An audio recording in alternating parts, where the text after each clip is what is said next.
अब देखते हैं objectives of Dutch trade. Control over Indian ocean trade. Dutch ने पोर्तुगीज मोनोपोली तोड़ डच ने पोर्तुगीज मोनोपोली तोड़ के ईस्ट इंडियज की लीडिंग मैरीटाइम पावर बनने की कोशिश की। Second is profit driven operations.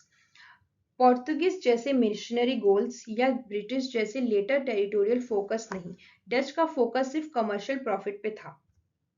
Third is establishing strategic trading post. Pulicat, Masulipatnam, Nagapatnam, Cochin, Chinsurah जैसे लोकेशन सिलेक्ट किए गए मैक्सिमम ट्रेड एफिशिएंसी के लिए। अब हम देखते हैं मेन एक्सपोर्ट्स फ्रॉम इंडिया कि डच क्या क्या मेन एक्सपोर्ट्स करते थे इंडिया से। डच इंडिया से मेनली कमोडिटीज एक्सपोर्ट करते थे यूरोप और साउथ ईस्ट एशिया के लिए। टेक्सटाइल की बात करें तो बंगाल और कोरोमंडल फेमस था कॉटन और सिल्क फैब्रिक्स के लिए। टाइप्स की अगर बात करें तो मुस्लिन, कोलोलिको, चिंटेज एंड सिल्क यूरोप और ईस्ट एशिया में हाई डिमांड में था उस टाइम पे। देन इंडिगो में बे ऑफ बंगाल रीजन से प्रोड्यूस होता था। यूरोप में टेक्सटाइल डाइंग के लिए यूज होता था। लेबर इंटेंसिव था पर हाईली प्रॉफिटेबल था। Then we have sulphurate, mainly Bihar से आता था। गन पाउडर बनाने के लिए एसेंशियल, यूरोपियन वॉरफेयर के लिए की कमोडिटी थी। हाई डिमांड की वजह से स्ट्रेटेजिक एक्सपोर्ट था। स्पाइसेस की बात करें तो मलाबार कोस्ट केरला से कलेक्ट होते थे। Paper, cardamom, cloves included. यही ओरिजिनल मोटिवेशन था यूरोपियन ट्रेड के इंडिया में। उनका मतलब जो मेन प्रॉफिट था ना वो बेसिकली मलाबार कोस्ट केरला से होता था और मेन वो स्पाइसेस से ही। अगर हम देखेंगे पोर्तुगीज के बारे में तो पोर्तुगीज भी स्पाइसेस से ही बहुत ज्यादा उनका ट्रेडिंग से मतलब पैसे आते थे। और क्या बोलते हैं डच ने भी वही मेन उनका फोकस रखा स्पाइसेस पे। अब हम देखते हैं मेन इंपोर्ट्स टू इंडिया कि डच क्या क्या इंपोर्ट करते थे इंडिया में। डच इंडिया में मेनली गुड्स और मेटल्स लेके आते थे ताकि इंडियन एक्सपोर्ट्स का पेमेंट कर सके। सबसे पहला metal that is copper, tin, lead European industries और लोकल क्राफ्टिंग के लिए। Then we have precious metals जैसे कि गोल्ड और सिल्वर, ट्रेड बैलेंस मेंटेन करने के लिए यूरोप को मीडियम एक्सचेंज चाहिए था। Then we have other goods जिसमें आ जाता है लग्जरी गुड्स और कुछ finished European products occasionally local market के लिए।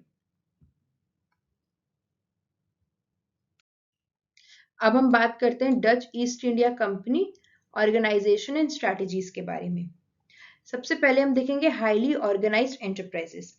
बीओसी एक स्ट्रक्चर्ड हायरार्की, डेडिकेटेड फ्लीट्स और फाइनेंशियल सिस्टम के साथ ऑपरेट करती थी। मॉडर्न मल्टीनेशनल कॉरपोरेशन जैसे काम करती थी। ठीक है। Then second we have monopoly and price and control. VOC spices और टेक्सटाइल्स की सप्लाई और प्राइस कंट्रोल करने की कोशिश करती थी। फॉर एग्जाम्पल जैसे कि बंगाल या मलाबार से सप्लाई लिमिट करके यूरोप में हाई प्राइजेस में ले सकते थे। Then we have use of force. अगर लोकल रूलर्स या ट्रेडर्स डच टर्म्स एक्सेप्ट नहीं करते तो मिलिट्री एक्शन यूज होती थी। फॉर एग्जाम्पल पोर्तुगीज और लोकल मर्चेंट्स के साथ कॉन्फ्लिक्ट्स के secure trading rights. Then we have profit orientation over politics. British East India Company के अनलाइक डच कमर्शियल थे ज्यादा टेरिटोरियल नहीं। Forts and settlements fort Geldria at Pulicat सिर्फ प्रोटेक्शन के लिए मेंटेन किए गए थे। अब एक बार हम समरी देख लेते हैं जो कि यूपीएससी एग्जाम के प्रिपरेशन के लिए बहुत ज्यादा इंपॉर्टेंट है और क्या क्या चीजें आपको याद रखनी है जो कि क्वेश्चन में पूछा जा सकता है। इसमें हम एपीएफसी और ए और ईयू को भी कवर कर रहे हैं तो ये जरूर ध्यान दें। रिमेंबर की एक्सपोर्ट्स, जो उनके जो की एक्सपोर्ट्स थे that is textiles, indigo and sulphurate spices. अगर हम मेटल्स की बात करें जो कि इंपोर्ट्स किए जाते थे वो थे metals and gold and silver. VOC trades organized, profit oriented, monopolistic, used for military if necessary. Strategic coastal settlements, price control and suppressing competition. अभी तक हम लोगों ने देखा बेसिकली कि उनके जो मेन एक्सपोर्ट्स थे वो टेक्सटाइल, इंडिगो, सल्फरेट और स्पाइसेस के थे। वो खर्चा मैनेज करने के लिए इंपोर्ट भी करते थे मेटल्स और गोल्ड एंड सिल्वर। उनके जो वीओसी ट्रेड्स थे वो बहुत ही ऑर्गेनाइज थे और सिर्फ प्रॉफिट ओरिएंटेड थे, उनको सिर्फ प्रॉफिट से मतलब था। मोनोपोलिस्टिक थे, मतलब वो सिर्फ उनका मतलब एक का ही राज था, और वो मिलिट्री का तब यूज करते थे जब जरूरत पड़ती थी।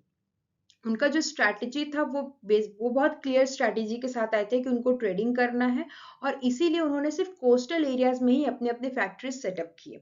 वो प्राइस को बहुत अच्छे से कंट्रोल कर रहे थे, और उनको ये भी पता था कि उनको कंपटीशन कैसे कम करना है या दबाना है।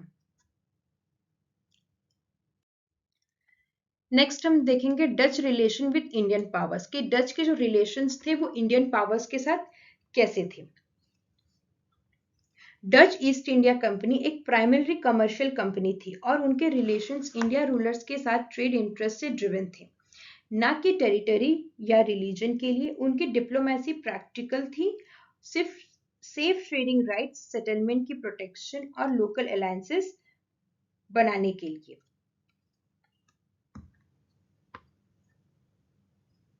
बेसिकली जो डच थे ना, वो बेसिकली डिप्लोमेसी से अपना काम ज्यादा करते थे, उनको अपना काम निकलवाने से मतलब था बेसिकली ट्रेडिंग। जो लोकल रूलर्स होते थे या जो बड़े बड़े राजा भी होते थे, वो शायद उनको मना इसलिए भी नहीं करते थे क्योंकि कहीं ना कहीं उनको भी प्रॉफिट हो रहा है, और उनका कोई ऐसा टेरिटरी को मतलब कैप्चर करने का भी ज्यादा फोकस नहीं था। तो उनका जो मेन जो वो डिप्लोमेसी से काम करते थे ताकि उनके जो ट्रेडिंग राइट्स है वो सेफ रहे, प्रोटेक्शन ऑफ सेटलमेंट, जो उनकी फैक्ट्रीज वगैरह सेटल हुई है वो उनका प्रोटेक्शन रहे, और लोकल अलायंस, आसपास के जो लोकल रूलर्स होते थे उनसे वो अलायंस बना के रखते थे। सबसे पहले बात करेंगे रिलेशन विद मुगल्स, कि उनके मुगल्स के साथ कैसे रिलेशंस थे। रीजन ऑफ एक्टिविटी, डच सबसे ज्यादा एक्टिव थे बंगाल में, स्पेशली चिनसुरा हुगली के पास, और कसम बिजार मुर्शिदाबाद के पास, मुर्शिदाबाद के पास, जो टेक्सटाइल्स और स्पाइसेस के इंपॉर्टेंट ट्रेड हब्स थे। डिप्लोमेटिक अप्रोच, मुगल गवर्नर सूबेदार के साथ कॉरिडल रिलेशन मेंटेन किए, बाय ट्रेड ड्यूटीज पे करके और लोकल लॉस रिस्पेक्ट करके। डायरेक्ट पॉलिटिकल इंटरफेरेंस अवॉइड किया। Trade significance, Bengal high quality textiles, silk और इंडिगो का मेजर सोर्स था, जो यूरोप में बहुत वैल्यूड था।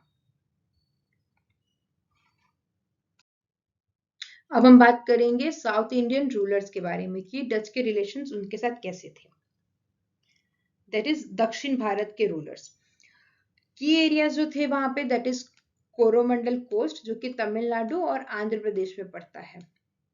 इंट्रैक्शन की बात करें तो लोकल नायक्स, मदुराई जिंजी के रूलर्स के साथ ट्रेड एग्रीमेंट नेगोशिएट किए। देन डच सेटलमेंट्स जैसे पुलिकत हेडक्वार्टर रहा उनका 1690 तक, और फिर बाद में नागापट्टिनम, जो कि लोकल रूलर के परमिशन से स्टैब्लिश किया गया था। उन्होंने फोर्ट्स बनाए थे जैसे कि गिल्दारिया पुलिकट में, जो कि सिर्फ प्रोटेक्शन के लिए बनाया गया था बेसिकली, और लोकल सपोर्ट के साथ। ये भी मतलब उनके वो जो भी काम करते थे ना, वो आसपास के लोगों को अपने सपोर्ट में लेके काम करते थे, ताकि उनको एक प्रोटेक्शन मिली रहे। सिग्निफिकेंस की बात करें तो इन एग्रीमेंट्स से डच ने कोरोमंडल कोस्ट के टेक्सटाइल ट्रेड में मोनोपोली बनाई और मिलिट्री कॉन्फ्लिक्ट्स अवॉइड किया।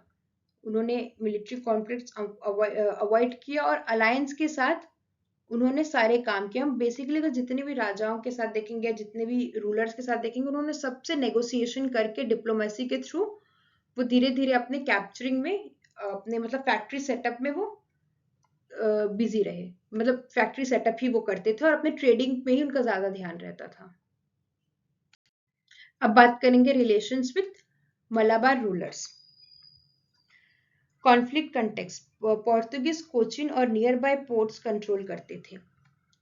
जो कोचिन के पोर्ट, कोचिन में पोर्तुगीज भी थे और बाद में डच भी आ गया, तो एक कॉन्फ्लिक्ट का वो रीजन बन गया था। अब इसमें डच की स्ट्रेटेजी क्या थी ये देखते हैं। लोकल किंग्स के साथ अलायंस बनाई और पोर्तुगीज को आउटकास्ट किया गया। देन कोचिन के रूलर्स को पोर्तुगीज डोमिनेंस से ऑटोनॉमी रिगेन करने में असिस्ट किया गया। देन फोकस कमर्शियल कोलैबोरेशन पे था, टेरिटोरियल एम्बिशंस पे नहीं था। इसका आउटकम ये था कि डच ने स्पाइस ट्रेड सोर्स की, जैसे कि ब्लैक पेपर, कार्डमम और स्ट्रेटेजिकली इंपॉर्टेंट पोर्ट्स गेन किए। रिलीजियस कन्वर्जन इम्पोज किया गया, सॉरी इम्पोज किए बिना। जो अगर हम देखेंगे, अगर हम पिछले, आपने मेरा वीडियो देखा होगा तो उसमें देखा होगा आपने कि जो पोर्तुगीज थे वो तो अपना मतलब बिजनेस भी कर रहे थे, फिर वो टेरिटरीज भी कैप्चर कर रहे थे मिलिट्री के यूज से, और वो अपने जो क्रिश्चियन